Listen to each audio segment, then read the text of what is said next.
अस्सलाम वालेकुम। इस वीडियो में हम देखेंगे कि किस तरह जो कोरोना वायरस है वो हमें किस तरह जो है वो अफेक्ट कर रहा है, प्लस ये कि जो कोरोना वायरस की जो न्यू स्ट्रेन है वो कितनी कोई डेंजरस है और ये कहाँ पे इमर्ज हुई है और कैसे तेज़ी से फैल रही है। तो कोरोना की जो न्यू स्ट्रेन इस वक्त इंडिया में जिसकी वजह से काफ़ी पेंडेमिक काफ़ी पीक पे चली गई है, वो है ट्रिपल म्यूटेंट वेरिएंट ऑफ कोविड-19। अब ये जो जहाँ जिस एरिया में इंडिया में इसकी वेव ज़्यादा है वो है बंगाल, और इसे एक जो है वो बंगाल वायरस का नाम भी दे दिया गया है। अब एक्सपर्ट्स क्या कहते हैं? एक्सपर्ट्स के मुताबिक कि इसका जो वेरिएंट का जो स्प्रेडिंग रेट है, मतलब जिस तेज़ी से ये फैल रहा है, और इसके अलावा जो इन्फेक्शंस हैं इसके बहुत ज़्यादा हैं, और इसका जो मेजर एरिया जो अफेक्टिव है वो बंगाल है। अब इंडिया वेस्ट बंगाल भी कहते हैं इंडियन बंगाल को। उस बंगाल में जो है ये म्यूटेशन तेज़ी से फैल रही है। हम म्यूटेशंस पे बात करने से पहले जनरली अगर कोरोना वायरस का एक स्ट्रक्चर देख लें कि कोरोना वायरस में क्या-क्या होता है। सबसे पहले तो कोरोना वायरस में ये देखें, ये जो जिसे हम उसकी एनवेलप कहते हैं। एनवेलप जो है वो मेजरली मेम्ब्रेन का बना होता है, जिसको हम जिस तरह हमारी लिपिड बाइलेयर की मेम्ब्रेन है, तो ये उसी तरह मेम्ब्रेन ही है।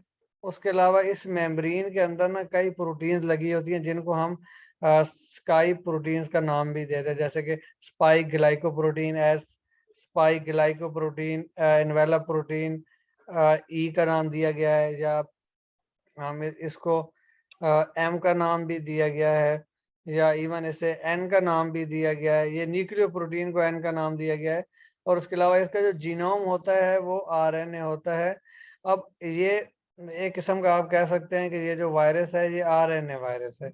आरएनए वायरस जो है, लेकिन रेट्रो वायरस नहीं है, ये भी आपने याद रखना है। नॉर्मली जो एड्स वगैरह हैं वो आरएनए वायरस तो हैं, लेकिन वो दूसरी दफ़ा ये रेट्रो वायरस भी होते हैं, लेकिन ये वायरस जो है ये रेट्रो वायरस नहीं है। अब रेट्रो वायरस ना होने का मतलब ये क्या है कि इसके अंदर जीनोम तो डीएनए का है, लेकिन डीएनए का जीनोम आरएनए का जीनोम है। जो रेट्रो वायरसेस होते हैं उनमें जो जीनोम होता है वो आरएनए का होता है, लेकिन वो उनके अंदर मेजर फ़र्क ये होता है कि वो आरएनए से जो है वो डीएनए भी बनाते हैं, इसी वजह से उनका नाम रेट्रो वायरस होता है। अब जो हमारे पास जो एक्सपर्ट्स कहते हैं कि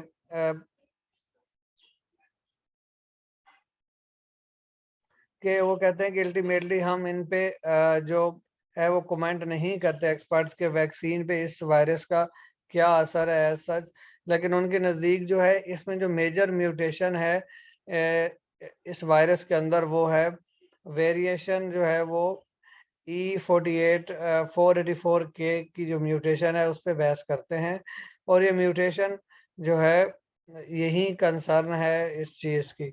अब इस म्यूटेशन जो है E484 के म्यूटेशन का क्या नुकसान है? ये जो म्यूटेशन है कोरोना वायरस के अंदर, ये मेजर जो है हेल्प करती है कोरोना वायरस को कि वो इम्यून सिस्टम को जो है एस्केप कर ले, मतलब वो स्किप कर जाता है इम्यून सिस्टम को। अब ये इम्यून सिस्टम को स्किप करने की वजह से या ओवरकम करने की वजह से ये म्यूटेशन इंतहाई डेंजरस हो गई है। जो इस वक्त प्रीडोमिनेट है स्ट्रेन, जो इसकी ट्रिपल स्ट्रेन कहते हैं, या बंगाल स्ट्रेन में। अब इम्यून एस्केप जो है variants are those variant that help the variant to evade immune system and possibly result of result in compromising vaccine efficiency.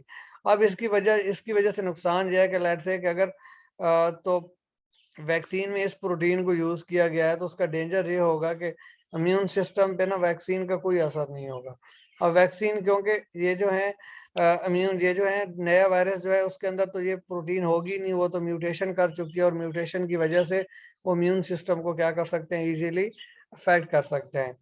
अब जो एक्सपर्ट्स के मुताबिक ये जो ट्रिपल म्यूटेंट है इसमें 3 तरह की म्यूटेशन हैं, और इसी वजह से ये न्यू वेरिएंट कहलाता है। अब ये 3 म्यूटेशन कौन-कौन सी हैं?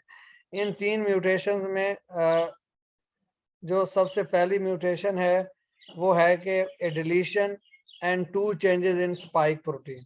ठीक है, ए डिलीशन मतलब एक डिलीट हो जाती है, एक डिलीट हो जाता है इसमें प्रोटीन का सीक्वेंस, और दूसरा जो है दो स्पाइक प्रोटीन जो है उनमें 2 चेंजेस होती हैं।